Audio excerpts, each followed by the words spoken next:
In part 1 of our dilogy about the early days of the Russian invasion of southern Ukraine, we discussed how in the first week of heavy combat, Russians had managed to break through initial Ukrainian lines and capture the first regional center, Kherson. However, delaying actions of Ukrainian armed forces during the retreat allowed the formation of new line of defense anchored on cities like Mykolaiv, Bashtanka and Voznesensk, according to the plan of Major General Dmytro Marchenko, head of Mykolaiv defense. Moreover, in the Battle of Voznesensk, Ukrainians routed Russians, inflicting heavy losses on the adversary and putting an abrupt end to unrestricted enemy advance. This victory is the first sign that Ukrainians start regaining initiative despite the initial catastrophic defeats that led to quite complex situation on the southern front line. While the battle for Voznesensk unfolded to the north, on March 2nd, Russians began their first serious attempts to attack Mykolaiv. A few days before, they unsuccessfully probed the defenses briefly rolling into the city from the Posad-Pokrovsky direction, but were eventually pushed out, taking positions in nearby villages and along the parts of bypass road. This attack was planned by notorious Major General Arkady Mirzoev, the Russian officer, whose name we will soon hear again. In Bolovne, right near the Mykolaiv airport, Russians deployed their Spetsnaz forces from helicopters, but failed to take the foothold as city defenders quickly arrived to tie them down in combat. Do not get this airport mixed up with Kulbakin military airfield to the east of Mykolaiv. Also, on March 2nd, the column of the Russian 34th Separate Mountain Motor Rifle Brigade advances to Kalinivka, but after a few vehicles cross the road bridge, it's blown up while a Russian tank is driving across. Later, Ukrainians captured the rest of the vehicles in the village, effectively blocking the advance to Mykolaiv from this direction. This was the last of 3 key bridges that allowed Russians to move forces directly into the city, but a number of less convenient routes still exist. General Marchenko gave Roman Kostenko the task of infiltrating behind Russian lines and blowing up irrigation channel crossings.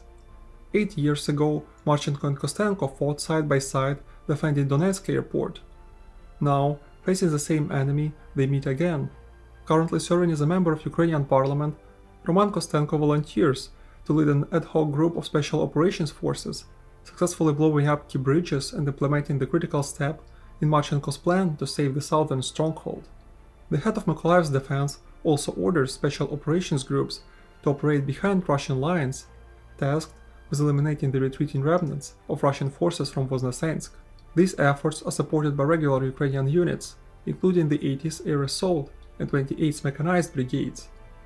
Meanwhile, the 59th Motorized Infantry Brigade, which had narrowly escaped encirclement on the left bank of the Dnieper River, regroups and returns to the front line near Mykolaiv as well. Facing stiff resistance everywhere else, on March 3rd, Russian forces resort to advancing near the villages of Pisky and Inhulka. This move allows them to cross the Inhul River in places outside of Ukrainian artillery's range. However, their broader offensive on Voznesensk collapses. Instead of establishing a bridgehead for further advance, the area becomes a fallback position for battered Russian units retreating in disarray. That night, between March 3rd and 4th, Russian forces launched an assault on the Kulbakina airfield, primarily led by the 247th Guards Air Assault Regiment of the 7th Mountain Air Assault Division. Both the division and the regiment have already lost their commanders, Major General Andrei Sukhovetsky and Lieutenant Colonel Konstantin Zhezhevsky, respectively, highlighting the disarray within their ranks. Despite this, the commander in this direction, Arkady Mirzoev, assured his troops that the airfield is empty and will fall quickly, opening the road straight into Mykolaiv. Misled by faulty intelligence, the elite VDV regiment surges forward, directly into meticulously prepared Ukrainian ambush. A core part of it is surprisingly executed by regular Mykolaiv police units, who quickly envelop and then decisively crush the Russian paratroopers. In the ensuing battle, the 247th Regiment suffers staggering losses, 76 killed and 140 wounded. Lieutenant Colonel Dmitry Lysitsky is one of the few who manages to escape, retreating with elements of his battalion to the local aircraft repair plant. He will be first one to uncover this story. Shockingly, Arkady Mirzoev, the architect of the disaster and the same man who had already sent troops to their deaths once before, will later be promoted to Lieutenant General and appointed commander of the 18th Combined Arms Army. Upon hearing this news, Dmitry Lysitsky, who had previously written a letter to Putin explodes in Mirzoev's reckless orders near Mykolaiv, takes his own life. Following the 247th defeat, which leaves only their artillery in action, their positions are taken over by the newly arrived 108th Air Assault Regiment. This unit briefly outflanks Ukrainian forces and enters the southern part of Mykolaiv, clashing with local territorial defense. However, Ukrainian artillery from across the river soon inflicts heavy losses, halting the Russian advance and breaking their momentum. Russians, however, maintain pressure by trying to launch multilateral attack on the city. Despite a number of blown up bridges that degrade logistics, they gather 3 columns and begin their push to Mykolaiv from 3 directions: Stanislav, Posad Pokrovsky, and Suvorovka. By some accounts, these columns number hundreds of tanks and thousands of troops. At the same time, 2 Russian BTR-80s and infantry infiltrate Mykolaiv airport to the north of the city, the place earlier targeted by Spetsnaz. Dmytro Marchenko, well aware of this small attack and the main Russian columns moving towards the city, correctly understands that the airport assault is merely a diversion. He keeps the main forces on the high alert, again sending primarily special police units such as Khizhak, Kort and Tor, as well as operatives of the 73rd Naval Center of Special Operations and SBU, reinforced with anti-tank weapons to contest the airfield. During the clashes, Ukrainians again outmaneuver Russians after collapsing the airport traffic control tower, swiftly clear the main airport building, and then, right from its roof, strike Russian vehicles with ATGMs from the rear. When the main Russian columns approach Mykolaiv, Marchenko directs artillery fire on them instead of the airfield, so the Russians suffer heavy losses and retreat from the city perimeter. At this point, the Russian command starts realizing that they cannot capture Mykolaiv as easily as they did Kherson. The combat in Snugurivka also begins this day. The Russians were unable to enter the city because of barricades made by civilians on March 1st, and even lost a few soldiers as captured. On March 3rd and 4th, with reinforcements arriving, they begin clashes with territorial defense elements in the town. To the east, Russian columns moving through Novoalexandrivka are attacked by Ukrainian Su-25s. One of the attack aircraft, tail number Blue 40, piloted by Captain Vadim Moroz of the 299th Tactical Aviation Brigade, is shot down while engaging targets. The pilot did not survive. Russian troops also begin the assault on the encircled Enerhodar, which hosts the largest in Europe Zaporizhzhia nuclear power plant. While a few previous weak attempts to enter the city were repelled by National Guardsmen and civilians, this time the Russians stormed the city at night with a huge number of armored vehicles. Consequently, defenders are forced to fight back not on the city outskirts, but right on the territory of the power plant, which is relentlessly shelled. After heavy fighting with Russian BTRs and infantry, the Ukrainians are overwhelmed and quickly run out of ammunition. One of the administrative buildings of the power plant, where they took cover, catches fire and the small garrison decides to surrender after losing 3 men. This is how the Russians capture the Ukrainian Zaporizhzhia power plant, a significant victory, especially since in the future the Russians will try to destroy the adversary's power grid completely, and every piece of energy infrastructure will be an extremely valuable asset for Ukraine. After the capture, the power plant is halted, and troops organize the base there, keeping ammunition and armored vehicles right near the reactors. On March 5th, Russian missteps around Mykolaiv precipitate into retreat from a number of positions, including the area of Kulbakina airfield, an aircraft repair plant, as well as the southern part of the city. The Russians also continue a peculiar tactic of deploying small groups of paratroopers behind Ukrainian lines. After only 2 successes, capturing Antonivka Bridge and Kakhovka Dam, someone in the Russian higher command clearly believes that such unsupported air assaults might still be effective, even though the element of surprise is long gone. This mistake cost lives of hundreds of elite VDV and Special Operations Forces operatives, as yet another attempt to land them, this time in Yastrubinovo, from 4 helicopters ends in disaster. Ukrainian paratroopers of the 80th Air Assault Brigade crush their Russian counterparts, killing over 30 men while losing only 10 of their own. Additionally, 2 Russian Mi-24s are shot down. On March 16th, footage of a shot-down K-52 surfaces in the vicinity of Voznesensk, suggesting that the disastrous city assault was also supported by attack helicopters, one of which ends up on the ground at some point. Near Kalinivka, Ukrainians foil another major helicopter raid, shooting down 2 Mi-35s and 2 Mi-8s loaded with paratroopers or Special Operations Forces that were supposed to be dropped right in Mykolaiv. This catastrophic end of yet another air assault underscores how damaging this tactic is in the given conditions. Ukrainian air defenses, which are mostly represented by old Soviet but still quite capable systems, coupled with hundreds of man-pads, deny Russian control over skies. In contrast, Ukrainians also actively use helicopters, but instead of taking heavy casualties in air assaults, they use them to conduct air-mobile missions. For example, a big fraction of the 80th Air Assault Brigade, based in the western part of the country, is deployed so quickly to the Mykolaiv region because they were moved by transport helicopters. Despite its official name, specifically acting as an air-mobile unit capable of properly using aircraft to swiftly redeploy to critical areas, the 80th Brigade has already saved Voznesensk and continues to tear apart the remains of the Russian columns around it. On March 5th, the Russians also lose Su-30 SM of the 43rd Separate Naval Attack Regiment flying over the city. Pilot Major Alexei Golovensky and navigator Captain Alexei Kozlov are captured by local territorial defense forces. On the same day, another Su-30 SM from the same unit is lost in the Charkiv area, with both pilots killed. These are yet another sign that despite Russia's overwhelming advantages in the air, Ukraine still has resources to contest the skies. In occupied Kherson, the Russians face significant resistance from civilians with thousands taken to the streets. Multiple protests take place in the city, but as the Russians continue to strengthen their grip over the area, these become progressively less common after violent suppressions. This is largely due to the fact that supporters of Ukraine are imprisoned, tortured and killed by Russian internal security forces that arrive after regular army. Due to the number of such forces that constantly kidnap and search people, the city essentially turns into a large concentration camp for the whole duration of the occupation. Nevertheless, in the Kherson region, the partisan movement still exists, constantly providing intelligence to the Ukrainian military and continuing its undercover resistance that manifests mostly in the elimination of collaborationists. Meanwhile, regular forces near Mykolaiv, primarily the 28th Mechanized Brigade, ramp up counterattacks. On March 6th, they rapidly advance on the Russians, who established artillery positions behind the airfield to shell Mykolaiv.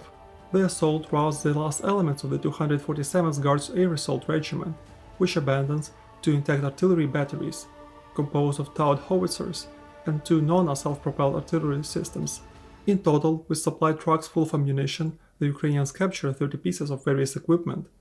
This is likely one of the largest captures of Russian artillery in the war, emblematic of how, despite initial successes, elite Russian VDV forces quickly crumble under coordinated strikes from Ukrainian artillery and ground forces. Ukrainians also often use their Mi-8 helicopters with unguided rockets for close air support.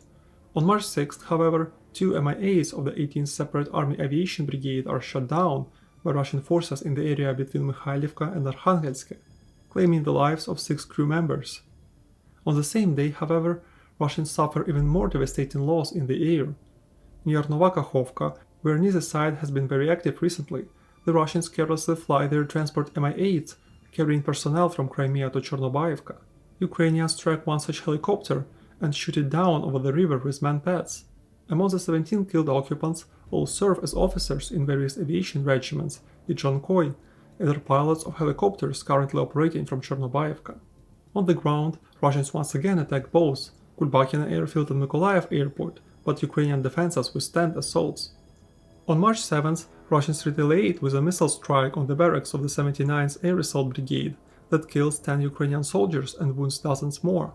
Battles also continue to rage around Mykolaiv airport, as Russians continue attacks from Kapustane, Bolovne and Novomatviyevsk. They also reinforce Chornobaivka airport near Kherson as their base, with multiple command posts and up to 50 helicopters for close air support and logistics. On March 2nd, Ukrainian artillery conducts the first strike on Chornobaivka, though little is known about the results. On March 7, they attack again, destroying over a dozen supply trucks carrying military personnel, a success made possible by the assistance of locals and the close cooperation of the 406th and 27th Artillery Brigades defending Mykolaiv. The Russians continue countless attempts to take Mykolaiv airport, once again gathering forces in Bolovne. Ukrainians pull elements of the 79th Air Assault Brigade there to assist territorial defense forces and police, so the attacks are repelled, with heavy losses on both sides. The Russian rapid advance in the Zaporizhzhia region also slows down due to enormous efforts of the 9th Motorized Infantry Battalion of the 59th Brigade, which continues brutal combat in Vasilievka. The commander of the battalion, Serhiy Kotenko, is killed in action on March 9th. He will be posthumously awarded the title of Hero of Ukraine. 2 days earlier, his brother Alexander Kotenko was killed in action while defending Mykolaiv, while his son, Rostislav Kotenko, continues to serve in the Ukrainian armed forces. Despite this, isolated from the main brigade forces, the battalion continues to resist, being one of the few units protecting the large city of Zaporizhzhia from at least 2 Russian divisions. By March 10th, the Russians, frustrated with their failure to take Mykolaiv, advanced to the north from the area of Nova Kakhovka, capturing Bila Krynytsia and Dutchany, eventually reaching as far as Orlova. Here they encounter little to no resistance, yet they lack the momentum and manpower to push further towards Kryvyi Rih. Sensing Russian hesitation, Ukrainian forces swiftly move here the 60th Mechanized Brigade, part of recently mobilized Reserve Corps, to plug the gap and hold the further advance. Additionally, elements of the 17th Tank Brigade and the 55th Artillery Brigade reinforced this sector. On March 12th, active fighting erupts in the village of Buskaya, Sukhy Yelanets, and Gur'yivka, north of Mykolaiv. A week earlier, at Voznesensk, Russian forces had shown their first signs of weakness due to well-executed Ukrainian defense. Now, their capabilities deteriorate rapidly across the entire front line. This shift from advancing in columns along the key roads to holding stationary positions sows chaos and confusion, especially as Ukrainian forces launch counterattacks with fresh reinforcements. The 406th and 27th Brigades, guided by drones and intelligence from civilians, play a crucial role in these operations. Meanwhile, much more numerous Russian artillery focuses all its might on indiscriminately shelling civilian buildings in the cities and villages of the region. However, they are quickly punished as the 227th Artillery Brigade suffers heavy losses, apparently from Ukrainian counter-battery fire near Enerhodar. There, on March 12th, Lieutenant Colonel Vyacheslav Savinov is killed, who was the head of reconnaissance of all artillery forces of the 49th Combined Arms Army. On the next day, the head of the 227th Brigade's battalion, Sergei Reznichenko, is killed as well. In the air, Russians shoot down Ukrainian Su-24M tactical bomber near Ukrainka. Pilots Lieutenant Colonel Valery Oshkalo and Major Roman Chikhun did not survive. However, Russia also loses a K-52 helicopter near Novomykolaivka. On the same day, the 28th Mechanized Brigade, supported by arriving elements of the 35th Marine Brigade, launches another counterattack south of Mykolaiv. Engaging primarily with infantry, they clear Pribuska and Ukrainka of remaining Russian troops. Meanwhile, another detachment, along with the 131st Reconnaissance Battalion, successfully attacks Russian forces along the main road. On March 14th, Ukrainians also reopened the road through Nova Odessa, persistently pushing Russian forces back on multiple fronts. By March 17th, Posad Pokrovsky is liberated. The Ukrainian counterattack exploited Russian weaknesses. Having initially moved in columns, Russian forces struggled to establish supply lines and fortified positions in the open fields between Kherson and Mykolaiv. In contrast, Ukrainians used Mykolaiv as a key base to regroup after early setbacks, striking back with fresh reinforcements. Pushed to the border of the Mykolaiv region on the primary axis of advance, the Russian command decides to continue their advance into the Kherson region, capturing Zagradivka, Mala Shesternya, Novovorontsovka, and Vosokopilya, primarily with forces of 11th Air Assault Brigade. However, these territorial gains are modest in comparison to the Ukrainian counterattacks, which not only reclaim land but also inflict heavy losses. In many instances, Russian morale plummets to the point where some troops abandon intact equipment in mass. Despite setbacks, Russian forces remain a serious threat, as demonstrated by the missile strike on Mykolaiv on March 18th. 2 Caliber cruise missiles hit the barracks of the 36th Marine Brigade, killing 110 servicemen and wounding another 100. Russian airstrikes also reach Odessa, where multiple Russian landing ships remain offshore, waiting for opportunity to launch an amphibious assault. On March 19th, after weeks of intense fighting and airstrikes, Russian forces occupy Snegurivka, a key road junction in the region. However, this does little to improve their chances of taking Mykolaiv. Around 50 Ukrainian defenders simply fall back to the nearby villages, continue their resistance around the city. Meanwhile, Ukrainian forces liberate Zalyssia and Belozirka, pushing Russian troops further from Mykolaiv and threatening to encircle them in the salient near Pisky. Under relentless pressure, Russian troops pull back, abandoning an abnormal amount of equipment, including rare communication, mine clearing and electronic warfare systems there. On March 21st, Ukrainian aviation destroys elements of the Russian 7th military base, a unit from occupied Abkhazia, as its soldiers attempted to cross the Ingul River. The servicemen of a similar unit, the 4th military base from occupied South Ossetia, arrived to help, but last only 5 days before 300 of them deserted due to inadequate orders and prohibition to evacuate the bodies of killed soldiers, likely to cover up losses. As of March 27th, battles for Snegorivka reignite. Despite losses, Ukrainians steadily push forward, aligning the front line along the Ingulets River at the border of Kherson and Mykolaiv regions through relentless bloody engagements. By March 31st, under mounting Ukrainian pressure, Russian troops retreat from Orlove, Degrading and Chornobaivka, yet maintaining their small bridgehead across Ingulets. Despite setbacks, Russians continue to target Mykolaiv with various munitions, launching caliber cruise missiles at the building of Mykolaiv Regional State Administration. This strike on the building takes the lives of 37 people and wounds at least 34. Governor of Mykolaiv region, Vitaly Kim, overslept that night, preventing him from going to work and saving his life. Throughout March, Ukrainians not only halted Russia's rapid advance and stabilized the front line, they also pushed Russians away from Mykolaiv, inflicting heavy losses that completely derailed the plans for further breakthrough toward Odessa and Kryvyi Rih.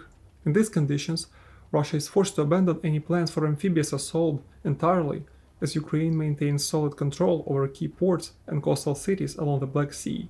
The Kherson, Mykolaiv and Zaporizhzhia regions, due to flat terrain, become the places of constant artillery duels, which are much more relevant than infantry and mechanized assaults at this point. Ukrainians and Russians begin quickly integrating commercially available drones into the equation, ditching old and irrelevant approaches. Since Ukrainians are slightly less restrained by bureaucracy and have to be creative to overcome shortages of everything, they achieve quite remarkable results in counter-battery fire, due to sheer skill, outperforming the adversary despite having similar equipment, as the world is still cautious about delivering any meaningful military aid.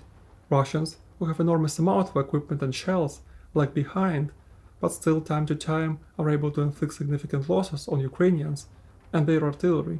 Meanwhile, Ukrainians repeatedly target Chornobaivka airport, striking it over 12 times in March alone. These attacks destroyed and damaged more than 30 pieces of supply equipment and 12 helicopters, according to the footage. Note that this is likely lower bound, because evidence suggests Russians have constantly evacuated destroyed equipment from the area, which means real losses must be higher. Yet, despite casualties, Russians continue to use the airfield as a supply hub and key command post. This is evident by the fact that around March 25th, in Chornobaivka airport, the Ukrainian strike heavily wounds Yakov Ryazantsev, commander of the 49th Combined Arms Army, one of the two key armies that advanced from Crimea. First presumed dead, due to apparently heavy nature of wounds, Ryazantsev survives, but leaves command, which will be officially acknowledged only on October 2023. His colleague, commander of the 58th Combined Arms Army, Mikhail Zuzko, left in charge of the front line despite the fact that he was responsible for disastrous head-on assaults on Voznesensk and Mykolaiv. Interestingly, Zuzko was born in Ukraine and lived in Volyn region before moving to Russia and building his military career there. His two sisters are still in Ukraine, same as his brother, who currently serves as a colonel in the Ukrainian armed forces. On April 7th, Major General Dmytro Marchenko is promoted, vacating his role as the commander of tactical grouping of Mykolaiv. This signals growing confidence within the Ukrainian command that Russia will fail to capture both Mykolaiv and Odessa. Over April, both sides redeploy and reinforce their reserves in preparation for a grueling phase of static combat.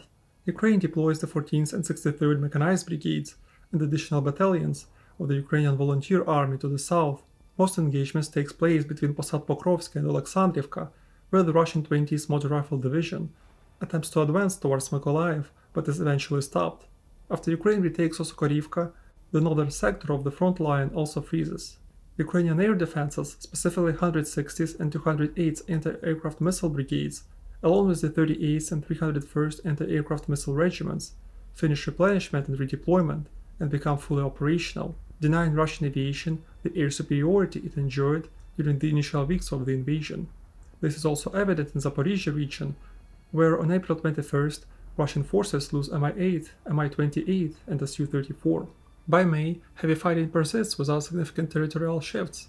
On May 14th, Russia downs Ukrainian Su-25 piloted by Sergei Parkhomenko, who did not survive. However, Ukraine retaliates, shooting down Russian Su-25 near Zelený Gai. Behind the scenes, Ukraine's general staff begins preparations for an offensive.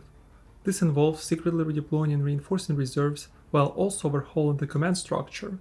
Previously, the Southern Command was centered around Operational Command South, led by Andriy Kovalchuk, and associated with it Operational Strategic Grouping of Forces Alexandria. To improve battlefield conditions, Ukraine introduces two new operational groupings under Alexandria: Kakhovka, led by Mikhailo Drapatый, and Primorye, led by Andrei Ignatov. These new formations allow their commanders to act more independently rather than serving as mere deputies under Kovalchuk. On the other side of front line, commander of the 58th Combined Arms Army, Mikhail Zuzko, is removed from his post for, at this point, complete failure to take Mykolaiv. On May 27th, near the junction of two tactical groupings, Drapatый launched the first cross-river counterattack in a long time. Elite 18th Battalion of the 35th Separate Marine Brigade, supported by auxiliary forces, crosses in Hulets after intense artillery bombardment and swiftly captures the village of Davydiv Brid. Leveraging the element of surprise, Ukrainians establish a pontoon bridge and maintain a bridgehead despite heavy Russian artillery and airstrikes. They suffer significant losses but reinforce their positions with elements of the 60th and 63rd Mechanized Brigades. By June 1st, Ukrainians advanced to Bilohirka and possibly Andriivka. However, Russian forces, particularly VDV units, counterattack fiercely. After weeks of brutal combat, Ukrainian forces largely retreat behind the river, sustaining heavy casualties. At best, they still hold a small area between Andriivka and Bilohirka. This failed offensive underscores that despite improvements in command structure, Ukraine is not yet ready for a full-scale advance, as Russian defenses along the river remain formidable and logistics largely intact. The same holds true in Zaporizhzhia. Apart from localized skirmishes, the most notable events occur on June 5th, when Ukraine loses Su-27, Cord 38 Blue, from the 831st Tactical Aviation Brigade. The pilot, Dmytro Fisher, did not survive. On June 19th, Ukrainian artillery strikes Chornobaivka airport once more, targeting high-value assets. This time, they destroyed 12 Russian helicopters in a single strike, catching them parked in the open. Battles continue along the entire front line, with small villages like Potomkine, captured by Ukrainians on June 23rd, changing hands. However, neither side gains decisive advantage. The situation mirrors the Zaporizhzhia front, where artillery plays a crucial role in preventing major breakthroughs, so the front line is mostly static. Mykolaiv also faces relentless shelling, targeted by conventional artillery, cluster munitions, and S-300 anti-aircraft missiles, repurposed for ground attacks. Ukrainian counter-battery fire ramps up to mitigate these threats. On July 4th, they destroy Uragan MLRS and 3 transloaders full of ammunition near Tomina Balka. Another Uragan is destroyed on July 13th in a similar fashion. On July 19th, Ukrainian forces shoot down a Su-35S in Kherson and destroy multiple vehicles of Polyot K-1 surveillance radar system stationed deep behind Russian lines. Further demonstrating their growing long-range precision strike capabilities, they eliminate S-300 air defense systems on July 24th, likely the one used to shell Mykolaiv. All of this is possible since by this time Ukraine receives its first Himars systems equipped with high-precision GMLRS rockets. These are immediately deployed to target Russian ammunition depots and key logistical bridges as well. By early August, all 4 major bridges, the Antonivka Rail and road bridges, the Kakhovka Bridge and the Daryevsky Bridge, are severely damaged, significantly restricting Russian logistics. On July 9th, a Himars strike on the headquarters of the 20th Motor Rifle Division proves especially devastating. It eliminates the division commander, Colonel Alexei Gorobets, his deputies, the division chief of staff, and the chiefs of operations, logistics and artillery. Ukrainians also suffer from artillery strikes, despite Russians having on average less precise weapons to execute them. For example, on July 23rd, the commander of the 28th Mechanized Brigade, Colonel Vitaly Hulyaev, and 3 other officers, Alexander Deynik, Valentin Serhiyenko and Vitaly Bondarev, are killed by artillery on the outskirts of Mykolaiv. Russia manages to hold the line throughout July and August, continuously reinforcing its positions with elite VDV and other formations. However, with hindsight, we can see that this played in Ukrainian hands. By publicly declaring the focus on retaking Kherson in mid-July, Ukraine lured a significant portion of Russian reserves to the region, and then systematically degraded their logistics by destroying bridges and blocking them down in the area. This maneuver created vulnerabilities in other places of the front line, particularly in the Kharkiv region, leading to well-known results. When the Kherson offensive begins on August 29th, the Russian forces on the right bank, lacking reliable logistics, eventually crumble after putting up fairly good resistance for some time. This contributes to the Russian decision to withdraw from Kherson and the entire right bank of the Dnipro River. We also covered both Kharkiv and Kherson counteroffensives in separate videos. However, coming back to the early days of the Russian invasion of the south, it's impossible to describe them as anything other than a catastrophe. Similar to northern Ukraine, there were few forces available in the south, as the bulk of the army was sent to Donbass.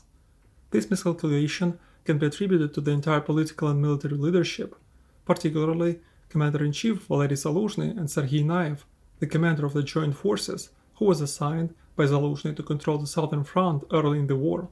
The chunks of the territory that Ukraine lost due to poor strategic placement of troops are extremely costly to recover after Russians dug in and established land corridor with Crimea. Unlike in the north, where effective local partisans and the forested terrain worked in favor of Ukrainians, the situation in the south was completely opposite. The flat plains, where artillery, especially with drone assistance, was the most valuable asset, and many local officials who were either Russian agents or incompetent and passive made effective guerrilla warfare nearly impossible. Despite this, the Kherson and Zaporizhzhia regions still had significant partisan movement, but immediately after invasion, there were no regular army units to assist them. Only when the Russians reached Mykolaiv and Voznesensk, suffering from their first logistical issues, did Ukrainian regular army units regroup and begin effective resistance on and behind the Russian front line.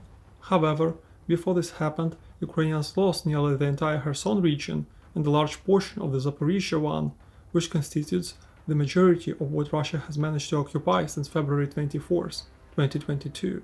The Kherson and Zaporizhzhia regions were where the Russian blitzkrieg succeeded to the greatest extent, especially compared to other fronts. Only Mykolaiv, largely due to luck and determination of locals, became the critical stronghold that eventually broke it. Throughout 6 months since the beginning of invasion, Russians in Mykolaiv, Kherson and Zaporizhzhia regions lost at least 815 pieces of equipment, according to photographic evidence. Here, we also want to point out that unlike in other areas, in the south, Russians remained in control of vast areas of Ukrainian territory, so they likely had a greater chance of covering up certain losses, which potentially makes a real figure of vehicles destroyed way higher. Out of the unthinkable 815 pieces, in the area where Russians were mostly successful, 300 were captured by Ukrainians and put against former owners. In contrast, according to photographic evidence, Ukrainians lost no more than 150 vehicles in the same 3 regions for the same time period. The harsh southern front line also allowed several prominent commanders to emerge. Undeniably, the main figure was Mikhailo Drapatый, who, as commander of the operational group in New Forces Kakhovka, stopped the Russian advance to Kryvyi Rih. Drapatый would eventually rise to become the commander of the Ukrainian land forces, and a brilliant commander usually assigned to stabilize the hardest parts of the front line. Another key figure is extremely competent commander of the 80th Air Assault Brigade, Igor Skibyuk, under whose leadership the unit defended Mykolaiv. Skibyuk would later become the commander of the Ukrainian Air Assault Forces. Yet another example is Robert Brody, called sign Madyar, who was a businessman and politician in the Uzhgorod region before the war. Shortly prior to the invasion, he volunteered to join the military. In the muddy trenches of Kherson region, in the late April, he decided to defy bureaucratic procedures and fundraise money to buy his unit inside 28th Mechanized Brigade a fleet of reconnaissance drones. Step by step, he became one of the key figures in integrating UAVs into military operations, revolutionizing modern warfare, and eventually growing his group of drone enthusiasts into 414th Strike UAV Brigade, the first brigade of this kind in the Ukrainian armed forces and the whole world.